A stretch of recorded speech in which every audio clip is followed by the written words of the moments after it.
Okay, and welcome to Dave's Cooking Show. And for you today, like every Monday, Wednesday, and Friday at 4 o'clock, we have a dish for you. This is Lemon Garlic Parmesan Pasta. And this is really simple. In fact, you should probably have the noodles already cooked. You'll want 12 ounces of spaghetti for this because the sauce literally takes 2 minutes. What I have here is about a teaspoon or two of olive oil. Just kind of eyeballed it.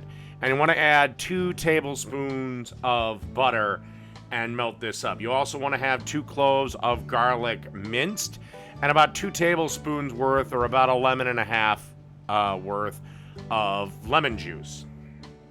Also, of course, salt and pepper. So basically, what you want to do is you want the butter to melt. Once the butter is melted, literally add the garlic and the lemon juice, salt and pepper, of course, and you want to cook for about 1 to 2 minutes. Again, this is where one of the rare ones where the pasta has to drop before the sauce is made.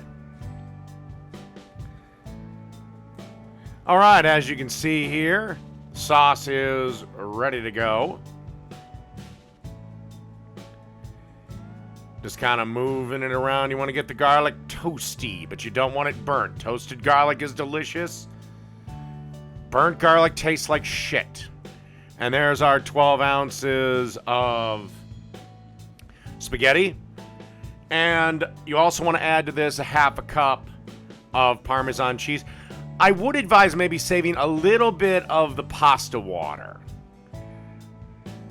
And then you just want to stir this around using tongs, tossing it and stirring it and stirring it and tossing it until the cheese melts. Take about another minute.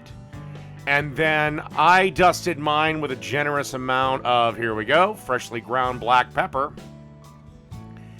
And that's basically it. The only thing left to do is serve it. So real simple. Literally takes, the longest part is waiting for the water to boil and the spaghetti to cook. Outside of that, it takes 2 minutes. If you have some leftover spaghetti that's not in the sauce, and you have about 12 ounces of it, throw this together. Literally, it'll take you 2 minutes. So that's lemon garlic Parmesan pasta. Done.